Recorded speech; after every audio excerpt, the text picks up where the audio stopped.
இயேசு கிறிஸ்துவின் இனிதான நாமத்தில் இன்றைய ஆவிக்குரிய சிந்தனைக்கு உங்களை அன்புடன் வரவேற்கின்றோம். இப்போதும் ஒரு பாடலுக்கு பின்பு உங்கள் சிந்தையை தெளிவிக்கும் ஆவிக்குரிய செய்தியை கேட்கலாம். கர்த்தாவே, தேவர்களில் உமக்கொப்பானவர் யார்? வானத்திலும் பூமியிலும் உமக்கொப்பானவர் யார்? கர்த்தாவே, தேவர்களில் உமக்கொப்பானவர் யார்? வானத்திலும் பூமியிலும் உமக்கொப்பானவர் யார்? உமக்கொப்பானவர் யார்? உமக்கொப்பானவர் யார்? வானத்திலும் பூமியிலும் உமக்கொப்பானவர் யார்? வானத்திலும் பூமியிலும் உமக்கொப்பானவர் யார்? மகத்துவமும் வல்லமை நிறைந்த இயேசுவின் இனிதான நாமத்தில் நான் உங்களை வாழ்த்துகிறேன். இதனால் நம்முடைய ஆவிக்குரிய சிந்தனைக்காக உபாகமம் 3ஆம் அதிகாரம் 24ஆம் வசனத்தை நான் வாசிக்கிறேன். கர்த்தராகிய ஆண்டவரே, உமது அடியேனுக்கு உமது மகத்துவத்தையும் உமது வல்லமையுள்ள கரத்தையும் காண்பிக்க தொடங்கினீர். வானத்திலும் பூமியிலும் உம்முடைய கிரியைகளுக்கும் உம்முடைய வல்லமைகளுக்கும் ஒப்பாக செய்யத்தக்க தேவன் யார்? மோசே தன்னுடைய அனுபவங்களை இந்த இடத்திலே சொல்லுகிறார். பாருங்கள், இஸ்ரவேல் ஜனங்களை எகிப்தின் அடிமைத்தனத்திலிருந்து கொண்டு வரும் பொழுது தேவன் பலத்த காரியங்களை செய்தார். மோசே தன்னுடைய கண்களில் ஆண்டவருடைய கிரியைகளை, பலத்த காரியங்களையும் மகத்துவத்தையும் பார்த்தார். ஏன்? ஆண்டவருடைய மகிமையும் பார்த்தவர் மனிதன். அதனால்தான் அவர் சொல்ல, வல்லமைக்கு ஒப்பான தேவன் யாரும் இருக்க முடியாது, வல்லமைக்கு ஈடு இணை எதுவுமே கிடையாது என்று சொல்லி ஆண்டவருடைய வல்லமையும் மகத்துவத்தையும் அந்த இடத்திலே சொல்லுகிறார். இந்த மாதத்திலும் ஆண்டவர் வல்லமையுள்ள தேவனாய் நம் மத்தியிலே வெளிப்பட விரும்புகிறார். அதை குறித்து தான் நாம் பார்த்தோம். நம்முடைய தேவன் வல்லமை உள்ளவர். அவருக்கு ஒரு நாமம் உண்டு, வல்லமையுள்ள தேவன் என்று சொல்லி. ஆபிரகாமை சந்திக்கும் பொழுது கூட அவர் சொல்றார், சர்வ வல்லமையுள்ள தேவன். ஆதியாகமம் 17:1 பார்க்கிறோம், நீ எனக்கு முன்பாக நடந்து கொண்டு உத்தமனாயிரு. தன்னுடைய வல்லமையை காண்பிக்கிறார். அந்த வருஷத்தில் தானே செத்துப்போன சாராளின் கற்பத்துக்குள்ளே கர்த்தர் ஒரு குழந்தையை வைத்து ஆசீர்வதித்து கொடுக்கிறார், பலன் கொடுக்கிறார், சூழ்நிலைகளை மாற்றுகிறார், நிந்தை மறைகிறது. சர்வ வல்லமையுள்ள தேவன் நம்முடைய வாழ்க்கையில வெளிப்பட்டால் போதும், எல்லா சூழ்நிலையும் தலைகளாய் மாறிவிடும். சத்துருக்கள் சிதறடிக்கப்படுவார்கள்.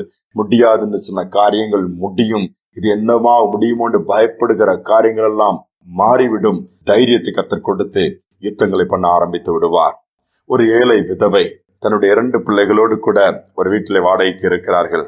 இது ஒரு கம்பெனியில போய் சிறு வேலை செய்து அதில் கிடைக்கிற பணத்தை வைத்து பிள்ளைகளை காப்பாற்ற வேண்டும், படிக்க வைக்க வேண்டும், வீட்டிற்கு வாடகையும் கொடுக்க வேண்டும். சில மாதம் குறித்த தேதிகளில் அந்த வாடகையை கொடுக்க முடியாமல் பிரச்சனை. அந்த ஹவுஸ் ஓனர் வந்து அவர் தூரத்தில் இருந்தார். அவர் வருவார், வாடகை கிடைக்காட்டால் கோபத்திலே கத்திவிட்டு போவார். ஒவ்வொரு மாதமும் இதைத்தான் பண்ணுகிறாயம்மா, இனி வீட்டை காலி பண்ணுன்னு சொல்லிவிட்டார். எங்கு போவது என்று தெரியவில்லை. ரொம்ப பிரச்சனை ஆகிட்டே இருந்தது. சரி, நான் எப்படியா தந்துடுவேன் சொல்லி ஒரு இடத்துல கொடுத்து விடுவார்கள். ஒரு முறை அவருடைய அலுவலகத்தில் அந்த அம்மாவுக்கு பிரச்சனை வந்து விட்டது. இதனால் அங்கு கிடைக்க வேண்டிய ஊதியமும் தடைப்பட்டு விட்டது. இந்த மனிதர் 2-3 முறை பயங்கரமாய் கத்திவிட்டு போகிறார். நான் எப்படியாவது கொடுத்து விடுவேன், வேலையிலிருந்து சம்பளம் வரவில்லை, வந்தால் கொடுத்து விடுகிறேன், இல்லாவிட்டால் நானும் வேறு வேலையாவது எங்கேயாவது பார்த்தவங்களுக்கு நான் எந்த விதத்திலும் கொடுக்காமல் போக மாட்டேன், எனக்கு வேறு எங்கு போவேன், சிறு பிள்ளைகளை வைத்திருக்கிறேனே, நான் எனக்கு கணவனும் கிடையாது, என் நிலைமை எப்படி இருக்குன்னு சொல்லும் பொழுது அந்த மனிதன் முரட்டுத்தனமாய், அதெல்லாம் எனக்கு தெரியாது, உன்னுடைய பஞ்ச பாட்டெல்லாம் என்னிடம் பாடாதே, நிறுத்து, நாளை தினம் வருவேன், நீ கொடுக்காவிட்டால் பாத்திரங்கள் பொருட்கள்லாம் வெளியே அள்ளி போட்டு நானே உன்னை வெளியே தள்ளி பூட்டி விட்டு போய்விடுன்னு சொல்லி போய்விட்டார். என்ன நடந்தது தெரியுமா? இந்த சகோதரிக்கு இரவெல்லாம் தூக்கம் கிடையாது. நாளை தினம் வந்தால் அந்த பொருட்களை தூக்கி வெளியே போட்டால் என் பிள்ளைகள் எல்லாம் நான் எங்கு போவேன், அனாதையா நிற்பேன், எனக்கு யாரும் கிடையாதுன்னு அங்கலாய்த்து உன்னதமான தேவனை நோக்கி கூப்பிட ஆரம்பித்தார். ஆண்டவரே, எனக்கு யாரும் கிடையாது, நான் என்ன செய்வது, தத்தளிக்கிறேன்னு சொல்லும் பொழுது ஆண்டவர் தமது வல்லமை காண்பிக்க ஆரம்பித்தார். இந்த இரக்கமற்ற மனிதன் அன்று போனவன் போய் படுத்தான். காலையில் எழுந்திருக்கவே இல்லை. எழுந்திருக்க பார்க்கிறான், கை கால்கள் விழுந்தது. நைட்டிலே ஒரு ஸ்ட்ரோக் வந்திருக்கிறது. படுத்த படுக்கையாய் மாறிவிட்டான். பின்பு எப்படி இங்கு புறப்பட்டு வருவது? செய்தி வந்தது, அந்த மனிதனால் எழுந்திருக்க முடியாமல் படுத்த படுக்கையாகிவிட்டார் என்று சொல்ல யோசித்து பாருங்கள். உண்மையாய் ஆண்டவருக்கு பிரியமா இருக்கிற அந்த சகோதரிய வாழ்க்கையிலே அந்த மனிதன் முரட்டுத்தனமா நடந்து கொண்டார். இரக்கம் என்பதே இல்லை. நடந்தது என்ன? கர்த்தர் வழக்காடினார், கர்த்தர் யுத்தம் பண்ணினார். அநேக நேரம் அநேகருக்கு இது புரிவதில்லை. ஆண்டவருடைய கண்கள் பார்க்கிறது. அவர் நீதி செய்கிறவர், வல்லமை உள்ளவர், பலத்த காரியங்கள் செய்வார். உங்களுக்காக யாரும் இல்லைன்னு சொல்லி கவலைப்படுறீங்களா? வழக்காட வாதாடுறதுக்கு, நீதி செய்வதற்கு சேனைகளின் கர்த்தர் இருக்கிறார். அவர் வல்லமை உள்ளவர். இந்த வல்லமையுள்ள தேவனை நோக்கி பாருங்க. அவருக்கு ஒப்பானவர் யார்? வானத்திலும் பூமியிலும் ஆண்டோடைய வல்லமைக்கும் மகத்துவத்திற்கும் அதிகாரத்திற்கும் மகிமைக்கும் ஒப்பான மனிதனோ அல்லது ஒன்றும் இருக்கவே முடியாது. அவர் எல்லாவற்றிலும் பெரியவர். அவருடைய கரத்துல கொடுத்து ஜெபிப்போமா? அன்பின் பரலோக தகப்பனே, சர்வ வல்லமுள்ள தேவனா இருப்பதற்காய் ஸ்தோத்திரம். உமக்கு ஒப்பானவர் யார் என்று சொல்லி வேதம் சொல்லுகிறதப்பா. அப்படிப்பட்ட சகலத்தையும் சிருஷ்டித்த மகிமையுள்ள தேவனப்பா. யுத்தம் பண்ணுகிறவர், யுத்தத்தில் வல்லவர், ஜெயம் கொடுக்கிறவர், நீ நீதியின் சூரியனப்பா.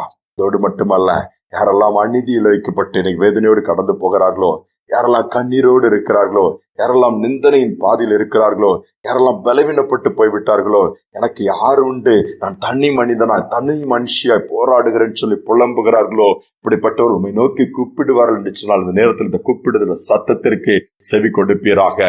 உண்மை உத்தமா தானே இருக்கிறேன், யாரும் புரிந்து கொள்ளவில்லையே, எனக்கு வேதனையின் மேல் வேதனை வருகிறது, கஷ்டத்தின் மேல் கஷ்டம் வருகிறது, நான் எவ்வளவு நன்மை செய்து எனக்கு தீமைதான் வருகிறது என்று சொல்லி புலம்புகிற பிள்ளைகளையும் இந்த நாளிலே நீ நினைவு கூறுவீராக. சூழ்நிலைகள் மாறட்டும். எல்லா வேதனைக்கு ஒரு முடிவு கொடுங்க. எல்லா யுத்தங்களுக்கும் போராட்டத்துக்கு ஒரு முற்றுப்புள்ளி வைங்கப்பா. ஜெயம் உண்டாகட்டும்.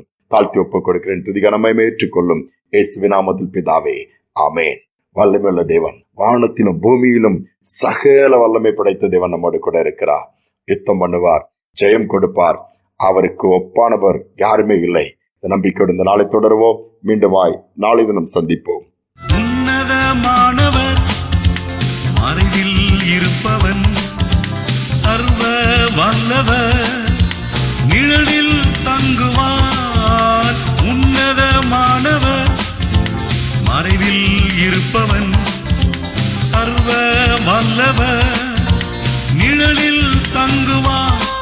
அவர் சிறகுகளால் உன்னை மூடுவார், அவர் செட்டையில் அடைக்கலம் தருவார். அவர் சிறகுகளால் உன்னை மூடுவார், அவர் செட்டையில் அடைக்கலம் தருவார். கர்த்தர் நல்லவர், ருசித்து பாருங்கள். யுத்தத்தில் வல்லவர், யோசித்து பாருங்கள். கர்த்தர் பெரியவர், துதித்து பாருங்கள். அவர் நல்லவர், அவர் வல்லவர், அவர் பெரியவர். அவர் நல்லவர், அவர் வல்லவர், அவர் பெரியவர்.